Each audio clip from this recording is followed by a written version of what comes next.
వల్లభనేని వంశీ కేసులో ఖచ్చితంగా ఇప్పుడు జగన్మోహన్ రెడ్డి బుక్ అవుతారా అనేది అందరూ మాట్లాడుకుంటున్న విషయం అని చెప్పాలి.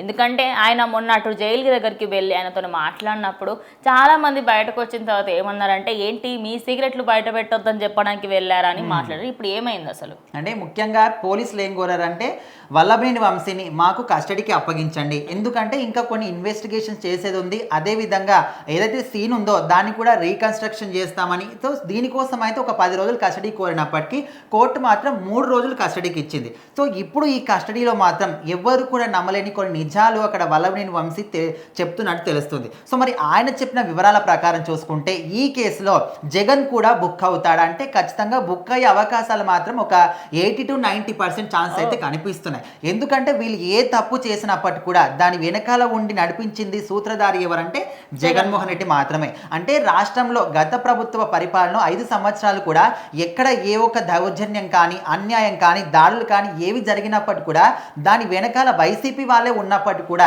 క్లియర్ కట్గా ఆధారాలు ఉన్నప్పటికీ కూడా జగన్మోహన్ రెడ్డి ఏది చెప్తే అది. సో వాళ్ళు తప్పు చేశారు అంటే చేయలేదు, అంటే చేయలేదు, కేసు పెట్టాలంటే పెట్టొద్దు అంటే పెట్టొద్దు. సో ఈ విధంగా జగన్మోహన్ రెడ్డి చేతిలో ప్రతి ఒక్కరిని కూడా గుప్పిట్లో పెట్టుకొని ఆట ఆడించాడని చెప్పుకోవచ్చు. సో ఇప్పుడు మాత్రం వల్లభనేని వంశీకి సంబంధించి ఆయన మీద ఇంతకు ముందే 16 క్రిమినల్ కేసు ఉండడం కావచ్చు.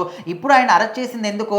సత్యవర్ధన్ కిడ్నాప్ కేసులో అనమాట. అయితే గన్నవరం టీడీపీ ఆఫీసులో దాడి చేసినప్పటికి సంబంధించి ఆ కేసులో, అదే విధంగా ఆ ఆఫీస్లోని కంప్యూటర్ ఆపరేటర్గా పనిచేస్తున్న సత్యవర్ధన్ దానికి సంబంధించిన వాగ్మూలం ఇచ్చాడు. ఎందుకంటే సో ఖచ్చితంగా ఈయనే చేయించాడనే విధంగా ఒక ఆధారాలు అయితే ఆయన ఒక సాక్షిగా చెప్పాడు. సో అప్పటి నుంచి ఆయన మీద పగబట్టిన వీళ్ళు ఎప్పుడెప్పుడు దొరుకుతాడా, ఎప్పుడెప్పుడు ఈయన కిడ్నాప్ చేద్దామా అంటే ఈ విధంగా ప్లాన్ చేసుకున్నారు. సో ఓవరాల్గా సత్యవర్ధన్ని కిడ్నాప్ చేయడం, అక్కడ నుంచి హైదరాబాద్లోని వంశీ ఇంటికి తీసుకురావడం, ఇవన్నీ కూడా సీసీ కెమెరాలో క్లియర్ కట్గా కనిపించాయి. సో ఎప్పుడైతే ఈ ఆధారాలు దొరకలేదో అప్పటి వరకు నేను చేయలేదు అనే విధంగా వల్లభనేని వంశీ చెప్పినప్పటికీ, ఓకే నువ్వు ఇట్లా చెప్తావా అని ఆ క్లియర్ కట్గా ఆధారాలు చూపించినప్పుడు ఇంకా సైలెంట్, ఇంకా దొరికిపోయాడు. అప్పుడేమంటాడు? సో ఈ విధంగా ఆ కేసే కాకుండా దానికి ముందున్న 16 క్రిమినల్ కేసులో, దాని తర్వాత మళ్ళీ ఇంకా 3 కేసులో, సో ఇవన్నీ కూడా అసలు బయటికి వస్తాడా లేదా, నాన్ బెయిలబుల్ కేసు కూడా అన్నారు. సో ఇప్పుడు మాత్రం కస్టడీలో ఆయన చెప్తున్న వివరాలు వింటే ఆల్మోస్ట్ ఇక్కడ జగన్మోహన్ రెడ్డి కూడా సంబంధం ఉన్నట్టు తెలుస్తుంది ఆయన చేసిన ప్రతి ఒక్క పాపంలో కూడా.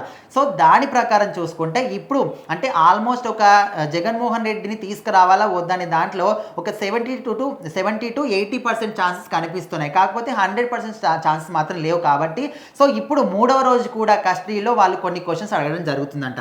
సో మరి ఈ 3వ రోజు చెప్పిన వివరాల ప్రకారం చూసుకుంటే ఏవైనా ఒక్క చోట అయినా జగన్మోహన్ రెడ్డి దొరక్కపోతాడా, ఆ దొరికిన ఛాన్స్లోనే బుక్ చేయకపోతామనే విధంగా పోలీసులు అయితే వెయిట్ చేసినట్టు తెలుస్తుంది. సో మొత్తానికి వల్లభనేని వంశీ కేసులో జగన్ కూడా బుక్ అవుతాడా అంటే ఆల్మోస్ట్ బుక్ అవుతాడని చెప్పుకోవచ్చు. సో మరి ఈ 3వ రోజు కస్టడీ పూర్తయిన తర్వాత ఆ వివరాలు బయటికి వస్తే కానీ మనం దీని గురించి ఏమి కూడా ఒక క్లారిటీ మాత్రం ఇచ్చుకోలేము.